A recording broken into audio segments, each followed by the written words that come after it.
مرحبا، كيفكن؟ يسعد اوقاتكم جميع. معكم رهف النحلاوي. مثل ما بتعرفوا نحن هلا بوقت تحضير مونت المكدوس، واليوم انا عم حضر المكدوس لبيتي وحبيت شارككم بطريقه تحضيره. ان شاء الله بتكون الطريقه سهله ومبسطه عليكم. هي صعيب تاكل معنا شويه جهد، بس صدقوني على قد مو طيب المكدوس ومعروف بكل دول العالم، يعني بيتحمل منا هالعناء شوي، بس بالنهايه بتطلع نتيجه طيبه باذن الله. خلينا نبتدي مع بعض وقلكم كيف طريقه تحضيره. بسم الله الرحمن الرحيم. هلا الخطوة الأولى عنا هي اختيار نوع الباذنجان. بالنسبة للباذنجان عنا كتير أنواع بالسوق، في الباذنجان الحموي، الباذنجان البلدي، الباذنجان الحمصي، وأنا والله بعد كذا تجربة بكل أنواع الباذنجان صرت استخدم حصرا الباذنجان الحمصي، عم يعطينا نتيجة كتير طيبة وكتير رائعة. هلا هاد باذنجان حمصي، وهي بالنهاية اجتهادات وكل واحد حسب ما يحب. بالنسبة للطريقة لأي نوع من الباذنجان الطريقة نفسها. هاد باذنجان حمصي. الطريقة الثانية المفروض نختار الباذنجانة يكون بهذا الحجم، لا كبيرة كتير ولا صغيرة. شوفوا كيف بده يكون حجمها، يعني هيك منظرها بتحسيها كربوجة ولا منظرهم بيغرف القلب. يعني نحن بنختار حجمها يكون وسط، انها هيك تكون من هون هيك كربوجة. هيك شايفين كيف؟ هي لا على التعيين.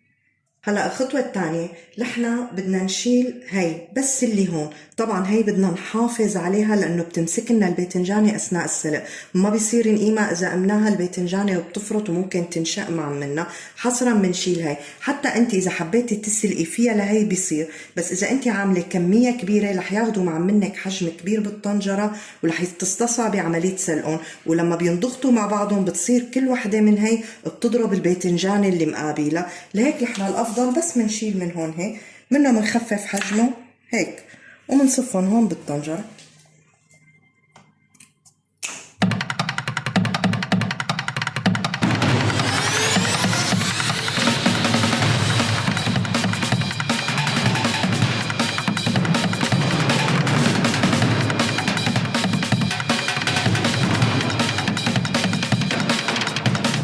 وهيك حبايبي بعد ما صفيناهم بالطنجرة، انتي بتقدري الكمية بالطنجرة على حسب مقاس الطنجرة عند منك. لو كانت كمية الباذنجان اكتر بكتير بتسلقيهم على مراحل.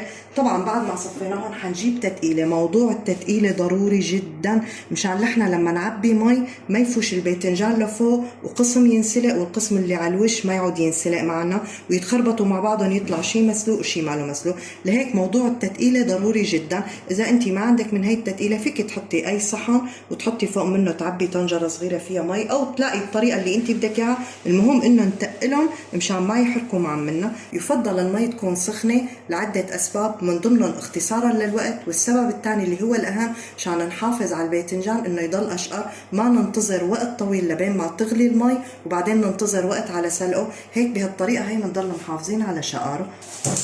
وهيك شغلنا النار رح نتركهم لمدة نص ساعة 30 دقيقة، وطبعا منشق عليهم منشوفهم إذا بدهم كمان وقت ولا هيك بكفي، والنار بدها تكون قوية.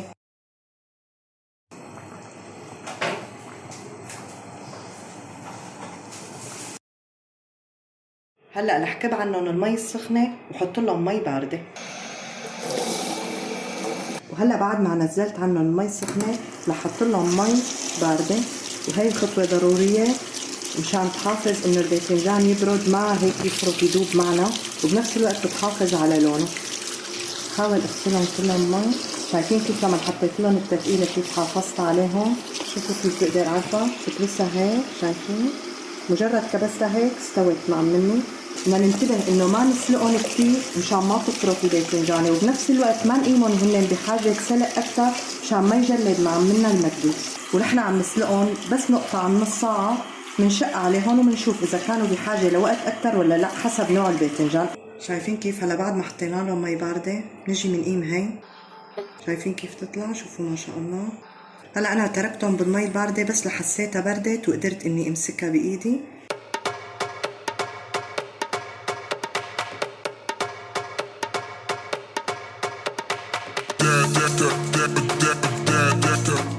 وهلا بعد ما خلصنا شلنا العناقيد تبعيتهم كلياتها. هلا رح نسويكم بالملح. بالنسبه للملح بده يكون ملح صخري حصرا، هذا اللي خاص بالمونه، مو ملح عادي، مشان نحافظ على المكدوس انه ما ينتزع مع منا. هلا بنجي بنفتح هيك قلب المكدوسه.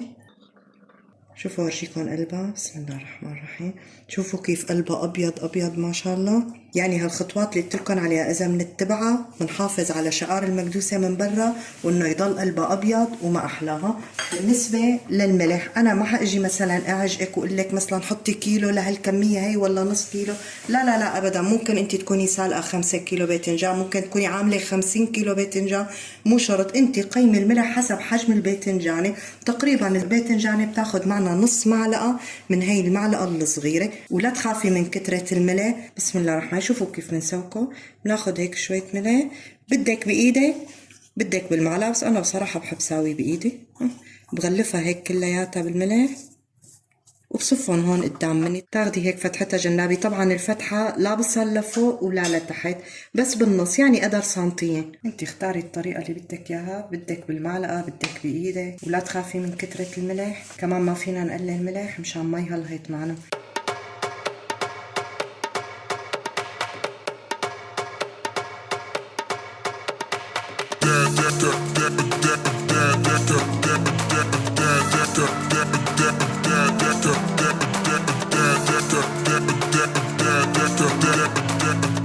هلا نحن بعد ما بنسويكم بنحطهم بمصفاية او بالسبت. هلا انا الكميه اللي عاملتها كتيره مشان هيك رح اضطر اني احطهم بالسبت. طبعا هذا السبت تاركته خصوصي لهذا الموضوع. بنصفهم فيه كلاتهم فوق بعضهم مشان نتقلهم.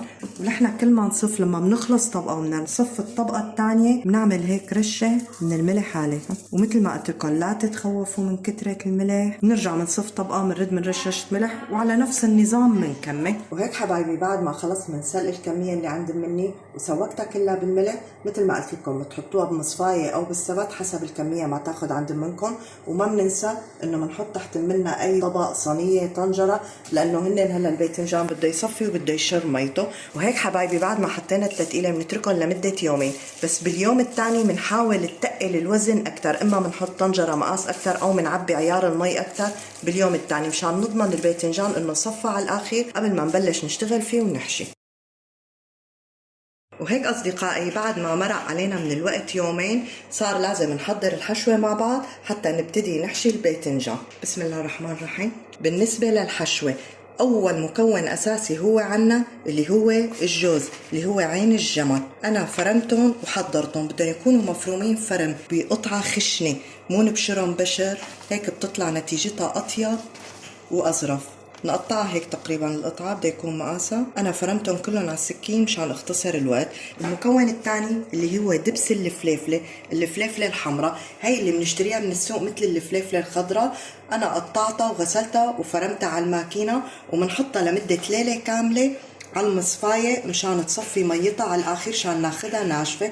بالاضافه للثوم البلدي المهروس بده يكون حصرا ثوم بلدي، وإضافة ملح صخري، حصرا بده يكون صخري لأنه خالي من اليود. هلأ بالنسبة للمقادير، الكمية اللي أنت محضرتيها بتقدري كمية الجوز والفليفلة على هواها. يعني مثلا مشان تطلع النتيجة عند منك مزبوطة ومدعومة وظريفة، كل 10 كيلو باذنجان بياخدوا مقابلهم كيلو من الجوز وكيلو من الفليفلة. هلأ تجاوزا كل إنسان حسب مقدرته فينا نقلل الكمية الجوز وفينا كمان نكتر، بس نحن بشكل وسطي مشان تطلع الكمية ظابطة مع بعضها وبيطلع ظريف والنتيجة أكتر من رائعة. كل 10 كيلو باذنجان بياخدوا كيلو جوز وكيلو من الفليفلة. بالنسبة للملح بنتذوقه حسب الذوق. بالنسبة للثوم كمان كل 10 كيلو من الباذنجان بنحط لهم بمعدل 3 روس من الثوم.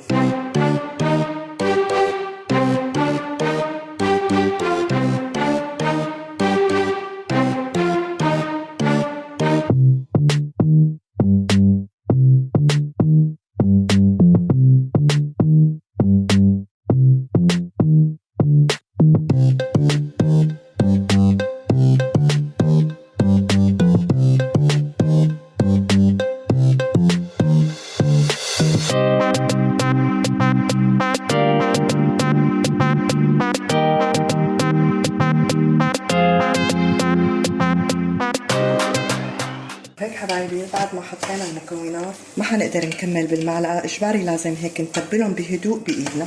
لنحاول بهدوء شان ما نكسر الجوز. الجوز اللي بقصد فيه هو عين الجمل.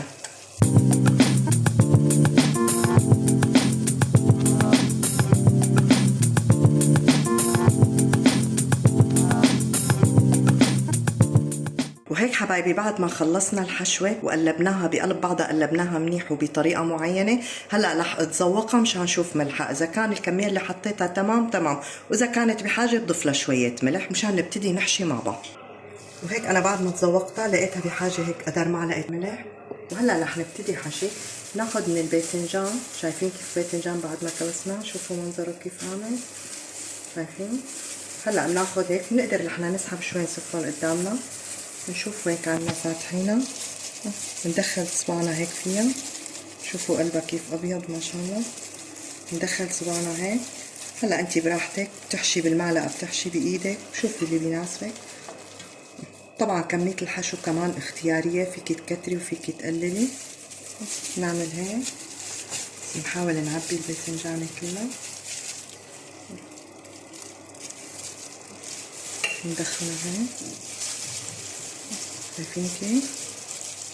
نرجع نطبقها هيك على بعضها، نملسها هيك ونصفهم هون قدامنا.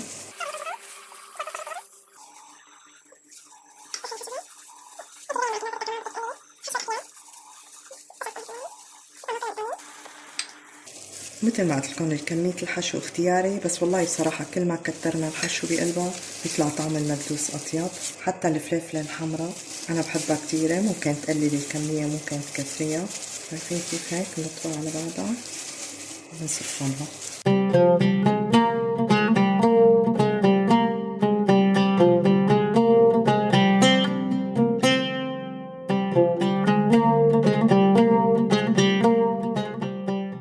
وهيك حبايبي بعد ما خلصت وحشيت الكمية كلياتها، عبيت قسم منها بالمطربان، بس أنا ما كله بدي زيته، والقسم الثاني لحقيمه على الفريزر.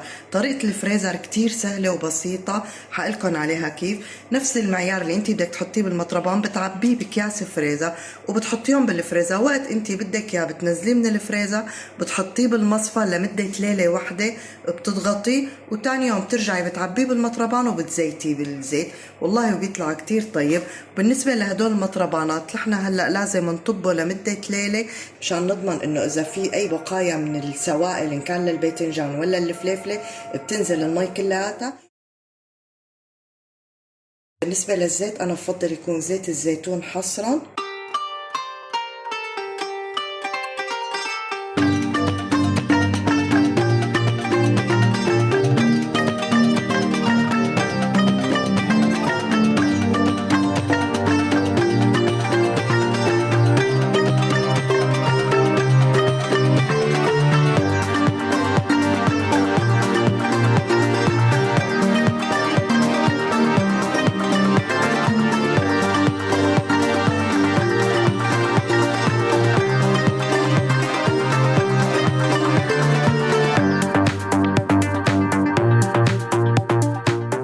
هلا اول شيء انت وقت بتعبي المطربان حاولي خليه ناقص شوي مشان وقت نحط له زيت يقدر الباذنجان ياخذ راحته ويتبلغ كلياته بالزيت. ثاني شيء ما بنغطي المطربان دغري، بننتظر عليهم لمده ساعه تقريبا ونحن هيك كاشفينهم مشان نضمن انه كل شيء هواء بقلب الباذنجان بتطلع لفوق. بعدين بنضغطهم وبننتظر عليهم لمده اسبوع وبيكون جاهز للاكل. وهيك كانت نتيجة المكدوس. الحمد لله رب العالمين، كانت النتيجة ناجحة وأكثر من رائعة. هي حأفتح لكم إياها مشان تشوفوا. بسم الله الرحمن الرحيم. شوفوا كيف طلع معنا، شوفوا كيف هي من قلبه، والله ريحته بتغوي بالقلب. شوفوا بسم الله الرحمن الرحيم، ما شاء الله. شوفوا الحشوة طالعة أمورها تمام.